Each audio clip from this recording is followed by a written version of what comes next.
বিসমিল্লাহির রহমানির রহিম। আসসালামু আলাইকুম।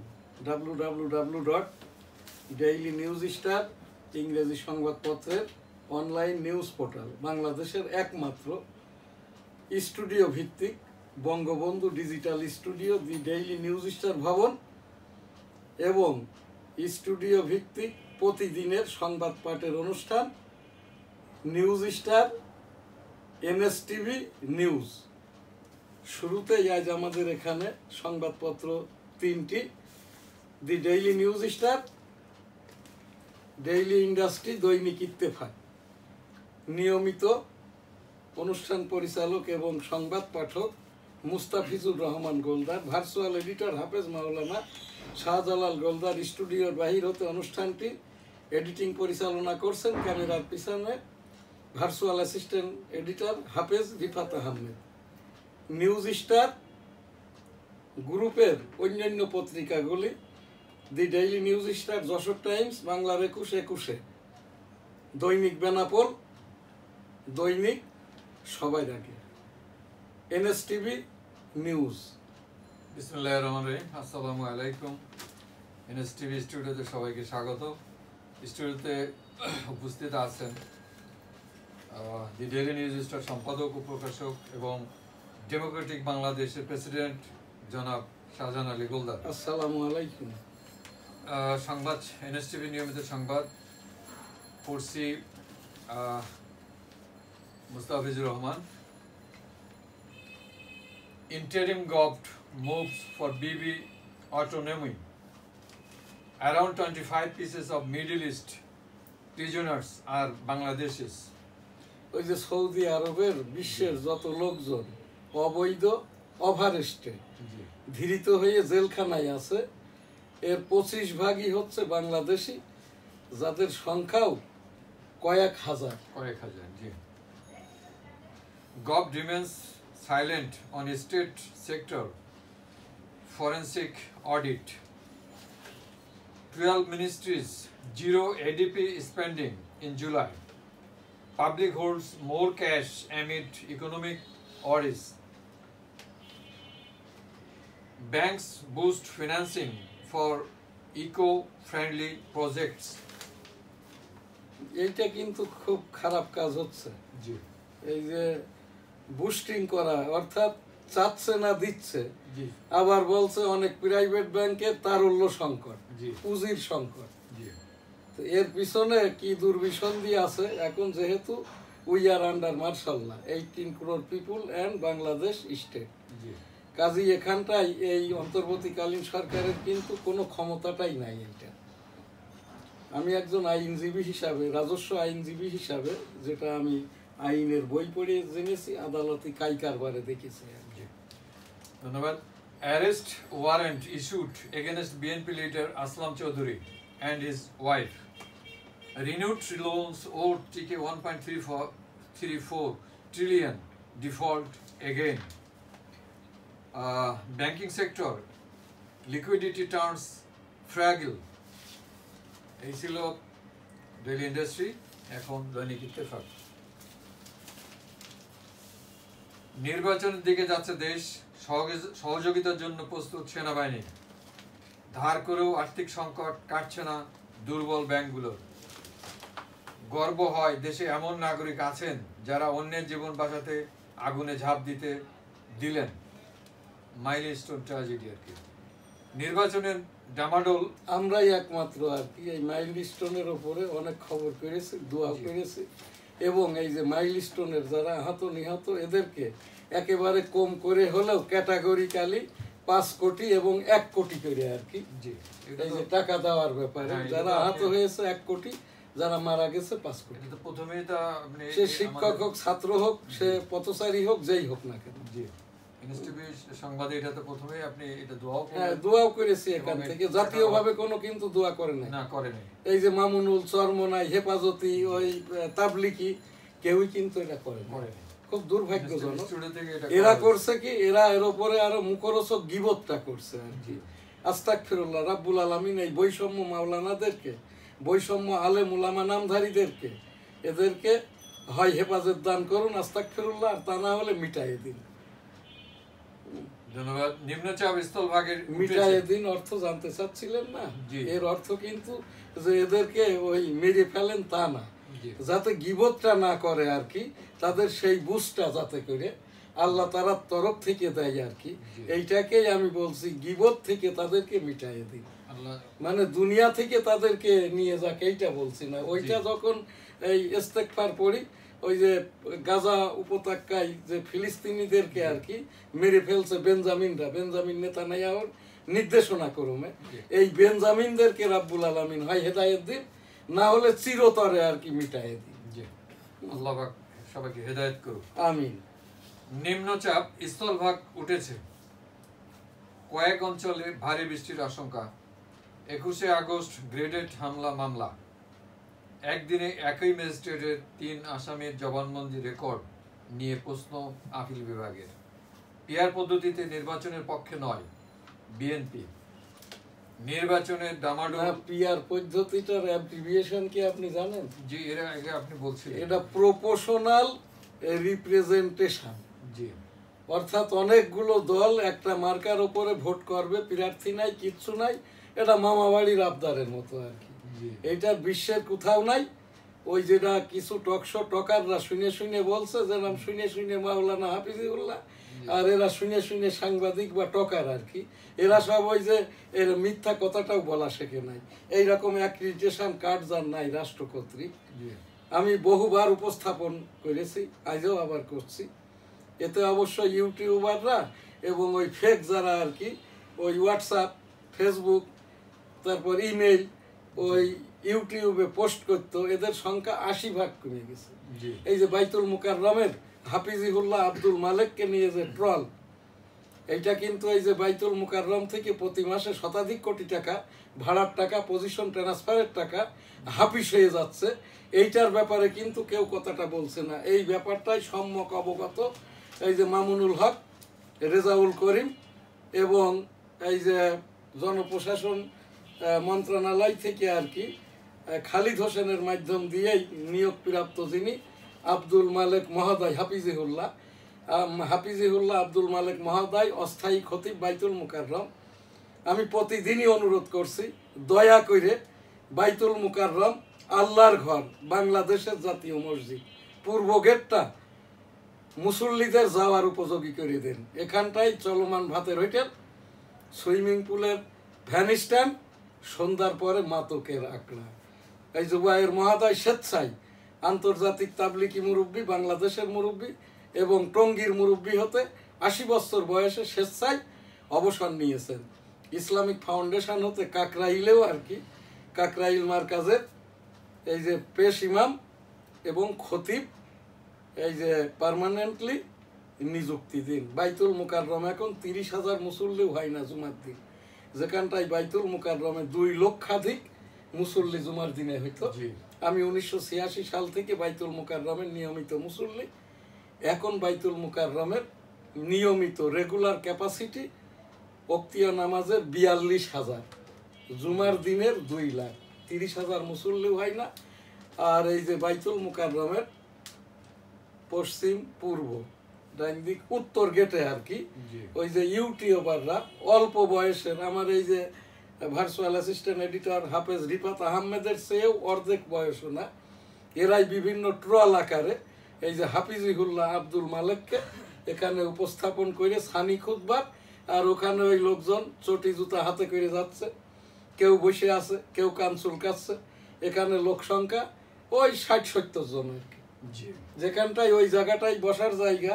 এই যে জনমিতির হিসাবে প্রায় এখানে 3,000 লোক, সেই জায়গাটায় সানি খুতবার সময় 100 লোকও থাকে না। এটা শুধুমাত্র ওই হাফিজিহুল্লাহ আব্দুল মালেক সাহেবের ওই কথাবার্তাগুলো রেকর্ড করে আর কি, গীবত আকারে। আল্লাহ তাআলা রাব্বুল আলামিন আস্তাগফিরুল্লাহ এদেরকে হেদায়েত দান করুন। ধন্যবাদ। নির্বাচনের ডামাডোল ডাকসু, জাকসু, রাকসুতে। এখানে কোনো নির্বাচন হবে না। এখানে ওই শিবির, ওই বিশ্ববিদ্যালয়ে কোনো স্থায়ী ওই যে ভাইস চ্যান্সেলর নাই। আর ওই ডাকসু ইলেকশন হতে গেলে আর কি সিনেট যেটা আছে, সিনেটের অনুমোদন প্রয়োজন হয়। নিয়মিত রেগুলার ভাইস চ্যান্সেলর এই যে ডাকসু নির্বাচনের ওখানকার আর কি ওই যে মুরব্বিটা হন আর কি, অর্থাৎ রিটার্নিং অফিসারের উপরে জি আপিল শুনানি শোনে না। তা এখন ঢাকা বিশ্ববিদ্যালয়ের যিনি জামাতের বৈষম্য, এনার এই ডিগ্রিগুলো ভুয়া। ওই যে বলছেন উনি প্রফেসর, কিন্তু উনি প্রফেসর না, এমফিল করলে প্রফেসর হওয়া যায় না। হ্যাঁ, আর এই দেশের ওই বিদেশি আর কি প্রতিষ্ঠানিক ওই এমফিল করা আর কি, এই জায়গায় তার সনদ চেক করা হোক। তার ঢাকা বিশ্ববিদ্যালয়ের এখানে প্রতিষ্ঠানিক এই যে ভাবে বিশ্ববিদ্যালয়ের, ঢাকা বিশ্ববিদ্যালয় বা যে কোনো বিশ্ববিদ্যালয়ের ভাইস চ্যান্সেলর হতে গেলে কমপক্ষে 2টি এই যে পাঠদানমূলক পুস্তক আর 2টি গবেষণামূলক পুস্তক থাকতে হয়। এই লোকের একটা মিথ্যাচার করে এই শিবির এবং জামাত ইসলাম। উনি বিশাল পাস। আমার সেই আথার স্যারের কথা মনে পড়ে যায়, ওয়াজেদের বড় বোনের বিয়ে হয়েছে, স্যার জিজ্ঞেস করছে তোর ভাই সাহেব কি পাস, যা শুনে আয়। তো শুনে এসছে, এসে বলছে ওরে বিরাট পাস, মানে রাজশাহী বিশ্ববিদ্যালয় থেকে ডবল এমএ। তো এইবারে স্যারের কাছে তাৎক্ষণিক ঘুরে এসে বলতেছে তোর ভাই সাহেব কি পাস, বিরাট পাস। বিরাট পাস, ডবল এমএ। বলছে আবার যা। আর এইবার তোরা অন্যেরা শুনে রাখ আর কি, বিরাট পাস বলে কোনো ডিগ্রি নাই, এমএ পাস বলেও কোনো ডিগ্রি নাই। ও শুনে আসো, তারপরে ডবল এমএ কেন বলা হয় বলবো। এইবার আবার ঘুরে আসলো, এসে বলল যে স্যার বিরাট পাস টাস কিছু না, রাজশাহী বিশ্ববিদ্যালয় থেকে এই যে ডবল এমএও না, ইতিহাস আর ইসলামের ইতিহাসের উপরে মাস্টার্স। কি হলো, স্যার তখন বলল আমার ওই প্রশ্নের ভিতরেই উত্তর ছিল। আগে জিজ্ঞেস করে এসছে ওর মার কাছ থেকে, এখন জিজ্ঞেস করে এসছে ভাই সাহেবের কাছ থেকে। এই জায়গাটায় আপনি কি পড়লেন জানো খবরটা? এই খবরটা ছিল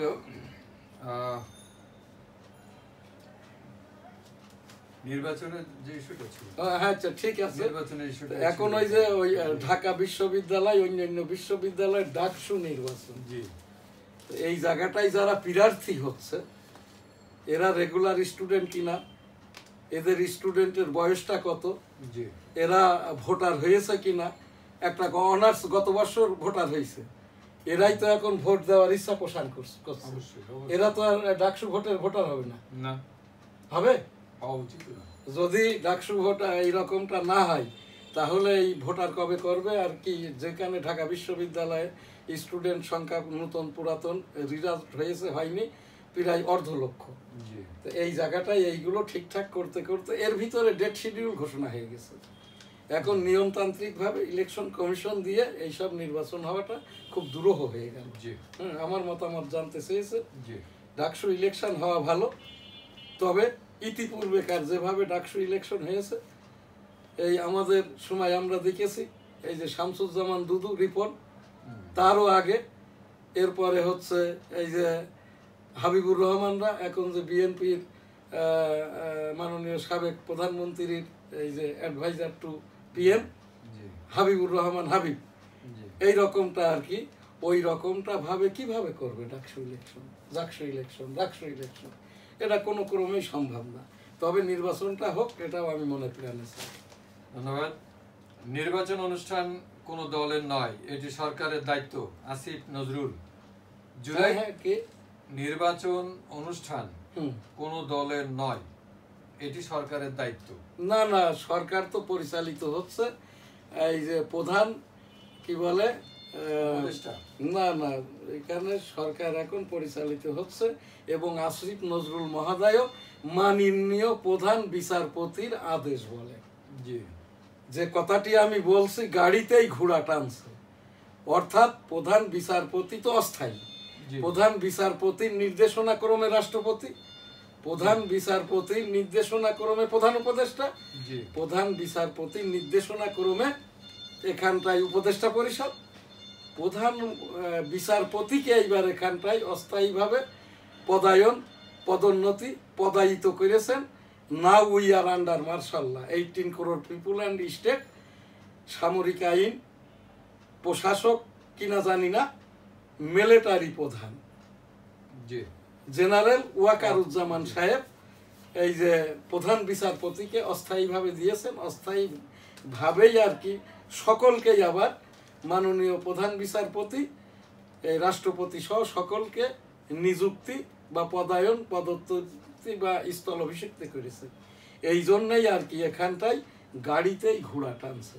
জি আসিফ নজরুল মহোদয় যে কথাটা বলেছেন, আসিফ নজরুল মহোদয় যেহেতু এই গাড়ি, জি মানে আসিফ নজরুল মহোদয়ও কিন্তু ঘোড়া, জি কিন্তু এই ঘোড়াকে যখন গাড়ি টানতে যাবে, হ্যাঁ ঘোড়া তো চেষ্টা করবে এক পাও না সরার জন্য। জি গাড়িতে কি ঘোড়া টানতে পারে? না টানলেও তো সেটা পিছন দিক, নাই রে ডাইনে পায়ে। জি এইবার যদি আর কি ওই ঘোড়া গাড়ির ওপরে অর্থাৎ জনগণের ওপর চেপে বসে, তখনই কিন্তু এই যেটা শোনা যাচ্ছে না হাওয়া বাতাস, জি অলরেডি তখন কিন্তু ওয়াকারুজ্জামান সাহেব টেক করবেন না। তিনি তার যে দায়িত্বটা এটা গ্রহণ করবেন এবং বলবেন আপনারা সবাই ক্লান্ত পরিশ্রান্ত, বয়স হয়ে গেছে, আমি দেখি কি করা যায়। তখন কিন্তু এই অন্তর্বর্তীকালীন সরকার ওয়াকারুজ্জামান সাহেব দিয়ে ওই যে ফেব্রুয়ারির হয়তো শেষ সপ্তাহে অর্থাৎ 28 তারিখ, যেরকম একবার 30 ডিসেম্বর ভোট হয়েছিল, এই ভোটটা কিন্তু যেহেতু ওয়াকারুজ্জামান সাহেবেরই দেওয়া, কিন্তু 18 মাসের মধ্যেই ভোটটা হতে হবে। জি আগস্ট থেকে যদি ফেব্রুয়ারি ধরেন, 18 মাস কি হয়? আগস্ট থেকে আগস্ট 12, জুলাই 12, হ্যাঁ 18 মাস, আগস্ট থেকে, হ্যাঁ 18 মাস হচ্ছে। 18 মাস হচ্ছে না? জি তাহলে অন্তর্বর্তী সরকারের আন্ডারে এখানটাই ওয়াকারুজ্জামান সাহেবের পেট্রোনাইজে এখানতে নির্বাচনটা ফেব্রুয়ারির 28 তারিখেই সম্ভবত এটা এর মধ্যে হয়ে যাবে। আমি 1987 সাল থেকে ডেমোক্রেটিক বাংলাদেশ গবেষণা সংসদ, যেটা এরশাদ তাড়ানো আন্দোলনের সংসদটি গঠিত, এখন এটা রাজনৈতিক সংগঠন ডেমোক্রেটিক বাংলাদেশ। আমি প্রেসিডেন্ট এম শাহজাহান আলী গোলদার। আমি 1971 সালের রণাঙ্গনের 265 দিনের আমি মুক্তিযোদ্ধা। আমার এই বইটিতে আমার মুক্তিযুদ্ধের সনদ আছে। আমার পিতামাতাও মুক্তিযোদ্ধা ছিলেন। আমি এখান থেকে এই যে মুক্তিযুদ্ধের, আপনার আর সময়টা নাই, জি এই কত মিনিট, 15 মিনিট হয়েছে, হ্যাঁ, এখানটাই আমি মুক্তিযুদ্ধের উপস্থাপনাটা আমি নিয়মিত যেহেতু করি, আজকে এটা আমরা এই যে মুক্তিযুদ্ধের অনুষ্ঠানটা, আজ আমাদের নিয়মিত অনুষ্ঠান এনএসটিভি টক শো, জি এইটা এখন আমরা টক শো আকারেই করব। এই যে মুক্তিযুদ্ধের, এই আমি তো 265 দিনের রণাঙ্গনের মুক্তিযোদ্ধা, এর উপরে আপনি আমার একেবারে 25 মার্চ কালো রাত্রি হতে আর কি 4টি প্রশ্ন করবেন, সেইটার জবাব দিয়েই আমি, এবং সময় 2 মিনিট, আমাদের টক শোটা শেষ করবে। ধন্যবাদ। হুম। বাংলাদেশ স্বাধীন হওয়ার পরে, অনেক পরে, যেগুলো পত্র পত্রিকায় দেখছি বা বড় বা বয়োজ্যেষ্ঠ মুরব্বীদের কাছ থেকে শুনছি, যে 26শে মার্চ হলো স্বাধীনতা দিবস বলা হয়, এবং 25শে মার্চকে বলা হয় কালো রাত। এই রাতটাকে কালো রাত কেন বলা হয়? না, এইটা কালো রাত এই জন্যই বলা হয়, যখন আর কি বঙ্গবন্ধু এই যে রাউন্ড টেবিল কনফারেন্স, আর কি বলে আরটিসি থেকে আর কি রাউন্ড টেবিল কনফারেন্স, আমার এই যে ডেমোক্রেটিক বাংলাদেশের আমি কেন সিম্বলটা টেবিল নিয়েছি, গণতন্ত্র মানেই হলো টকিং, গণতন্ত্র মানেই হলো টকিং, গণতন্ত্র মানেই হলো টকিং, গণতন্ত্রের মানেটাই হচ্ছে আলোচনা। তো এই জায়গাটাই আর কি ওই সেই 25 মার্চ কালো রাত্রিতে যখন আন্দোলন লেগে যায়, তখন সার্চ লাইট নামে একটা কিলিং কম্বিং অপারেশন চালায় তৎকালীন ওই যে পাকিস্তানি মিলিটারিদের যৌথ বাহিনী, মিলিটারি, ইপিআর, আর্মি, আনসার, তখনকার সব নিয়ে আর কি ঢাকা শহরেই প্রায় 10,000-এর মতো মানুষ মেরে ফেলে। ওই সময় পূর্ব পাকিস্তানে সেনাবাহিনী প্রধান কে ছিলেন? ওই সময়ে তো এই পূর্ব পাকিস্তানের তো না, এখানটাই তো এই ভুট্টো ছিল তো পাকিস্তানের তখন রাজনৈতিক নেতা, কর্মকাণ্ড তো হয়েছে ভুট্টোর নির্দেশনায় রাজনৈতিকভাবে আর কি। তো ওই জায়গায়, আর এখানে ওই ইয়াহিয়া খান ছিল সামরিক প্রধান। এরপরে ওই সার্চ লাইটে শুধু ঢাকাতে নয়, দেশব্যাপী, বিশেষ করে বিহারি অধ্যুষিত এলাকায় বিহারিরা বাঙালিদেরকে অনেক মেরে ফেলে। তারপরে আর কি ওখান থেকে ওই রাত্রিতে আর কি পাকিস্তানি মিলিটারিরা এই দেশের, তখন আল বদর আল শামস হয় নাই, ওই পাকিস্তানিদের এজেন্ট যারা দালাল আর কি, এই এদেরকে রাজাকার এবং দালাল পিস কমিটি ইত্যাদি বলা হয়। এই জন্যই আর কি ওই বঙ্গবন্ধুকে 25 মার্চ কালো রাত্রিতে তারা গুম করে।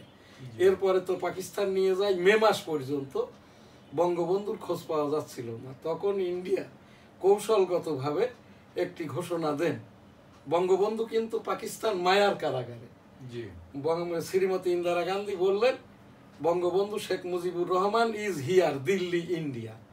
তখন ভুট্টো সরকারের পক্ষ থেকে বলা হলো no, Sheikh Mujibur Rahman is here Pakistan to মায়ার, করাচি টু মায়ার, অর্থাৎ করাচি থেকে 100 মাইল দূরে 150 কিলোমিটার পথ, যেটা মায়ার কারাগারে। অতঃপর তো সেই বঙ্গবন্ধু 272 দিন পর ছাড়া পায়। 1972 সালের 10 জানুয়ারি আর কি স্বদেশ প্রত্যাবর্তন করেন। আমি ওই সেই 1971 সালের রণাঙ্গনের 265 দিনের মুক্তিযোদ্ধা, এই বইটিতে আমার সনদ আছে। এবং এখানটা থেকেই আর কি সেই যুদ্ধ করতে যেয়ে আমার বাম কানটা নষ্ট হয়। অতঃপর আর কি ওই আমেরিকা কিন্তু তখন পাকিস্তানের পক্ষে এবং আর কি এই যে যুদ্ধের বিপক্ষে নৌবহর পাঠিয়েছিল 7ম, যেটা রাশিয়া, চীন, ভারত পর্যন্ত পৌঁছে। না না, এটা ওই কি বলে বঙ্গোপসাগর থেকে এই 1000 কিলোমিটার আসার পরে ইউটার্ন করে চাইনা এবং রাশিয়া আর হচ্ছে এই কি বলে ইন্ডিয়ার চাপে আর কি অনুরোধ ক্রমে তারপরে দেশ স্বাধীন হয়। আপনার আমার আরো কয়েকটা পয়েন্ট, দুটো পয়েন্ট আছে, যে সেটা হলো আপনি নিজে একজন মাইনর ফ্রিডম ফাইটার, তো সেক্ষেত্রে আপনার সেক্টরের কমান্ডার ছিলেন মেজর মঞ্জুর রহমান। তো আপনার কোন সালে আপনি এই আপনার অনুপ্রাণিত হলেন যে ব্যাপার, আপনার বয়সও অল্প, তারপরেও আপনি এই যুদ্ধের সাথে জড়িত হলেন? সেই যুদ্ধের সাথে জড়িত হওয়া, না যুদ্ধের সাথে জড়িত হওয়ার মূল কারণ ছিল কি, একটা দেশ পাবো, একটা ভাষা বলতে পারবো। তারপর এই পাকিস্তানিরা, ইপিআররা, ইস্ট পাকিস্তান রাইফেলস, আমাদের তো সীমান্ত অঞ্চলে বাড়ি, বনগা, বেনাপোল, রণাঙ্গন, এরা খুব গালিগালাজ করত। আর এই দেশের লেখাপড়া যতই তুমি শেখো না কেন, ইন্টারমিডিয়েটের ওপরে গ্রাজুয়েশন, পোস্ট গ্রাজুয়েশনটা করতে দেওয়া হতো না। চাকরি বাকরিতেও বৈষম্য ছিল, বিভিন্ন রকমের অসুবিধাটা ছিল। এইটা তো একটা দিক। আর আমার বাড়িটা তো যেহেতু বেনাপোল সীমান্তে, এই জন্যই আমি 9-10 বছর বয়সে যে জীবন গাছটার নিচ দিয়ে ল্যান্ড ট্যাঙ্কার গুলো ঢোকে, যশোর স্বাধীন হয় 7 ডিসেম্বর, ওই জায়গাটি এখন আমাদের আর কি, আগে ছিল আমার নানার।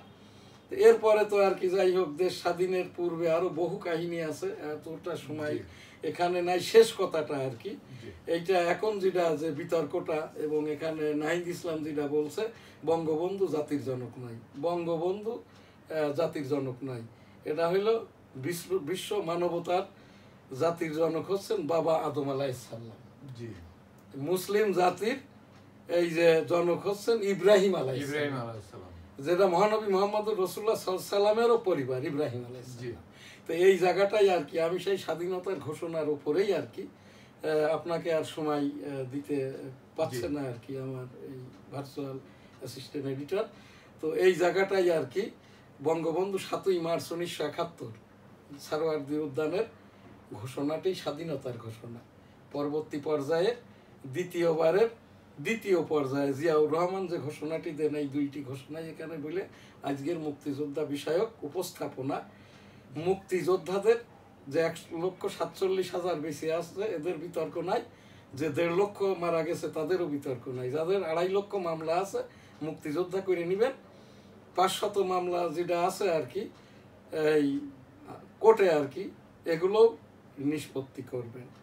এখান থেকে আমার যে উপস্থাপনা, 1971 সালের 25 মার্চ পর্যন্ত বাংলাদেশের জনসংখ্যা, তখন পূর্ব পাকিস্তানের জনসংখ্যা 7.5 কোটি, 75 লক্ষ।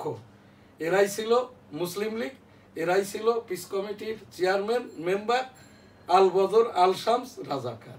এই 75 লক্ষ বাদে 6 কোটি 75 লক্ষ সকলেই মুক্তিযোদ্ধা পরিবার, 4.5 কোটি।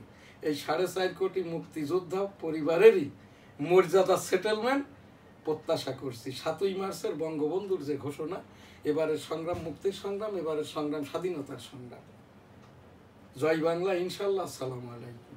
জিয়াউর রহমান যে ঘোষণাটি দেন আমি সারসেবক সংক্ষেপ করে নিয়েছি এইরকম ভাবে, I am major Ziaur Rahman declare দিয়ার on behalf of Bangabandhu Sheikh Mujibur Rahman, Bangladesh is independence. আজ আমার এখানে এই যে পীর মুরিদির অনুষ্ঠানটা শুধু ইস্তেগফার দোয়া করেই শেষ করব। আস্তাগফিরুল্লাহ রাব্বি মিন কুল্লি যামবি ওয়া আতুবু ইলাইহি ওয়া লা হাওলা ওয়া লা কুওয়াতা ইল্লা বিল্লাহিল আলিয়্যিল আযীম। আল্লাহুম্মা সাল্লি আলা মুহাম্মাদ ওয়া আলা আলি মুহাম্মাদ কামা সাল্লাইতা আলা ইব্রাহিম ওয়া আলা আলি ইব্রাহিম ইন্নাকা হামিদুম মাজিদ। আল্লাহুম্মা বারিক আলা মুহাম্মাদ ওয়া আলা আলি মুহাম্মাদ কামা বারাকতা আলা ইব্রাহিম ওয়া আলা আলি ইব্রাহিম ইন্নাকা হামিদুম মাজিদ। বিসমিল্লাহির রহমানির রহিম। আলহামদুলিল্লাহি রাব্বিল আলামিন আর রহমানির রহিম মালিকি ইয়াউমিদ্দিন ইয়্যাকা না'বুদু ওয়া ইয়্যাকা নাস্তাঈন ইহদিনাস সিরাতাল মুস্তাকিম সিরাতাল লাযিনা আন'আমতা আলাইহিম গায়রিল মাগদুবি আলাইহিম ওয়াদ-দাল্লিন আমিন। আলহামদুলিল্লাহ। আল্লাহ হাফেজ। আসসালামু আলাইকুম।